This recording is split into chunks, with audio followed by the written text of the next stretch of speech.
Alhamdulillahi Rabbil Alamin. Wabihi nasta'in ala umur dunya wad-din. Asyhadu an la ilaha illallah wahdahu la syarika lah.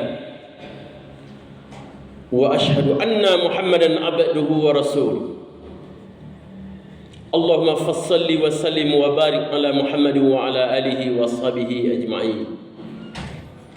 Faya ayyuhal hadirun, inni usikum wa nafsi bittaqwallah faqad fazal muttaqun.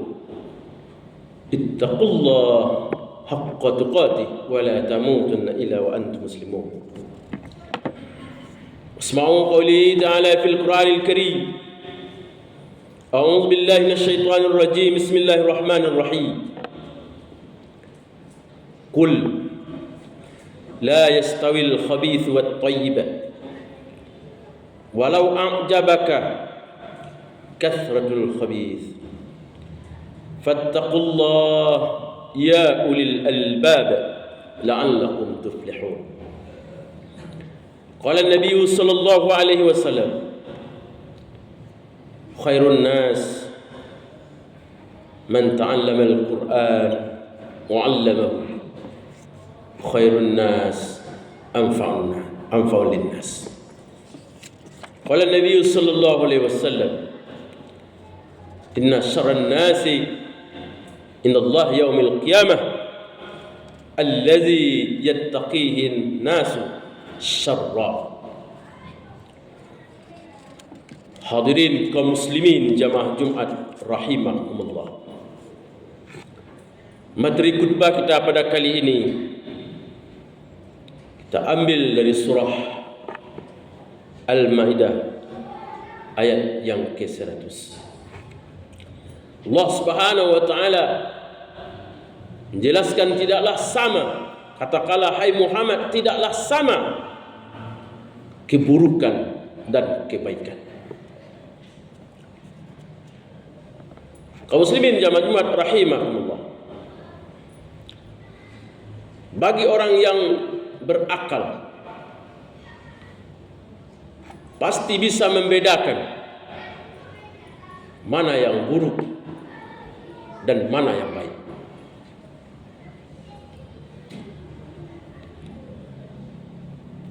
Kalaulah orang yang berakal bisa membedakan yang buruk dengan yang baik, kenapa Allah jelaskan juga lagi? Karena orang yang berakal pasti tahu.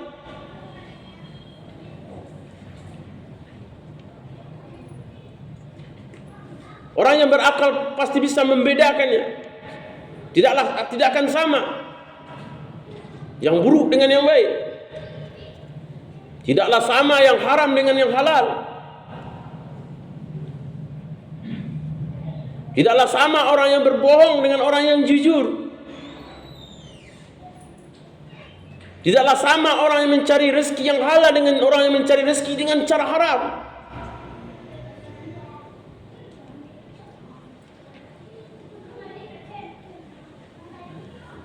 Tetapi kenapa Allah jelaskan juga? Kan orang sudah tahu.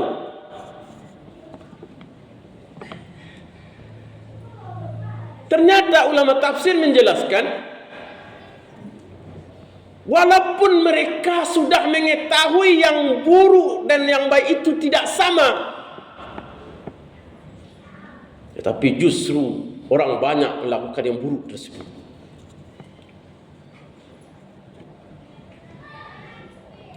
Ketika seorang hakim curang memutuskan hukumnya sebuah perkara, apakah seorang hakim itu tidak tahu bahwa dia sudah curang? Apakah dia tidak sadar ketika dia curang itu dia yakin bahwa itu adalah kecurangan? Pasti dia tahu bahwa dia itu sedang curang. Tetapi kenapa dia lakukan juga? Nah, inilah maksud Allah. Tidaklah sama keburukan dan kebaikan. Apakah seorang pedagang curang di dalam dagangannya? Tidak sadar bahwa dia sedang curang? Pasti dia sadar. Kenapa dia melakukan juga? Nah, Allah jawab, tidaklah sama yang buruk dengan yang baik.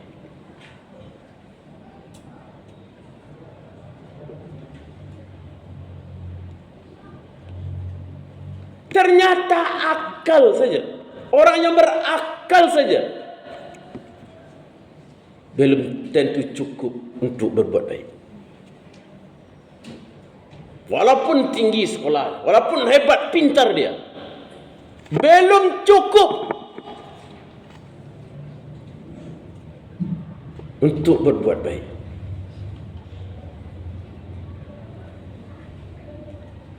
Kenapa? Karena Allah belum membimbingnya. Karena iman belum berbicara dalam hatinya. Mungkin sampai di mulutnya saja, tapi belum masuk ke dalam hatinya. Maka oleh sebab itulah Allah jelaskan, tidaklah sama keburukan itu dengan kebaikan.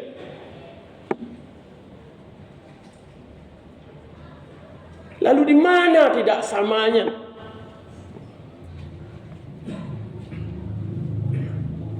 Ulama tafsir menjelaskan lebih rinci. Tidak samanya keburukan dengan kebaikan adalah karena keburukan membawa kepada bencana, membawa kepada malapetaka, membawa kepada kerusakan, rusak rumah tangga, rusak bangsa, rusak negeri, membawa mudarat dalam kehidupan karena keburukan itu. Tetapi manusia tidak sadar bahwa dia telah merusak negerinya, dia telah merusak rumah tangganya, dia telah merusak dunia ini karena keburukannya tersebut. Tapi mereka belum sadar. Ini maksud Allah Subhanahu wa taala menjelaskan, tidaklah sama keburukan dan kebaikan. Lalu keterangan selanjutnya ulama tafsir menjelaskan, sedangkan kebaikan itulah membawa kepada ketenangan, membawa kepada ketentraman, membawa kepada kebaikan. Itulah kebaikan itu, membawa kepada Darussalam. Apa itu Darussalam? Salah satu nama surga. Membawa ketentraman di situ, nyaman di situ, tenang di situ selama-lamanya. Sedangkan keburukan itu membawa kepada neraka, yang setiap hari dan setiap saat mereka ingin keluar. Ya Allah, keluarkan kami ya Allah, walaupun sebentar ya Allah. Berarti keburukan itu tidak membawa kepada kenyamanan dan ketentraman, baik di dunia apalagi di akhirat. Seorang suami berbuat keburukan di rumah tangga, akan berakibat membawa fatal, tidak akan membawa nyaman rumah tangga. Rakyat berbuat buruk di negaranya, pastilah negerinya tidak nyaman. Pemimpinnya apalagi, pemimpinnya curang, pasti membawa bencana. Tetapi kata Allah, kenapa banyak juga yang melakukan keburukan tersebut? Makanya saya jelaskan, kata Allah, tidaklah sama keburukan dan kebaikan. Kaum muslimin jamaah rahimakumullah. Makanya Rasulullah sallallahu alaihi wasallam menjelaskan di dalam sebuah hadis, khairun nas anfa'ul linnas. Sebaik-baik manusia adalah orang yang paling bermanfaat bagi orang lain. Itulah kebaikan. Kalau banyak manfaatnya, bermanfaat hidupnya untuk orang lain, tidak saja untuk dirinya, bahkan untuk orang lain, itulah sebaik-baik manusia.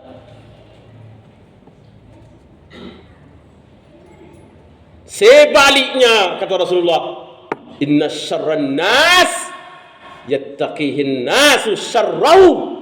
Seburuk-buruk manusia nanti di sisi Allah di hari kiamat adalah manusia yang paling bejat perangainya, yang paling merusak di lingkungannya. Maka oleh sebab itulah tidaklah sama orang yang berbuat baik dengan orang yang berbuat buruk, kata Allah. Nah, ini standar hidup. Kemana saja kita pergi, di mana saja kita bertempat tinggal. Ini ayat standar hidup. Cerminkan kepada diri kita, masukkan ke dalam hati kita. Tidaklah sama keburukan itu dengan kebaikan. Kaum muslimin jamaah rahimakumullah. Sama seperti Allah Subhanahu wa taala menjelaskan, la yastawi ashabun nari wa ashabul jannah. Ashabul jannati humul faizun. Tidaklah sama penduduk neraka dengan penduduk surga. Di mana letak tidak sama? Ashabul jannati humul faizun. Tidak samanya adalah penduduk surga penuh dengan kenikmatan selama-lamanya, ketentraman, kebahagiaan, mendapatkan nikmat sebesar-besarnya tanpa batas setiap saat dan setiap waktu. Sedangkan penduduk neraka setiap waktu, setiap saat mendapatkan azab akibat dari perbuatannya yang dia lakukan. Tetapi kata Allah, walau a'jabaka kasratul khabith. Kelihatannya kata Allah, keburukan itu lebih menarik,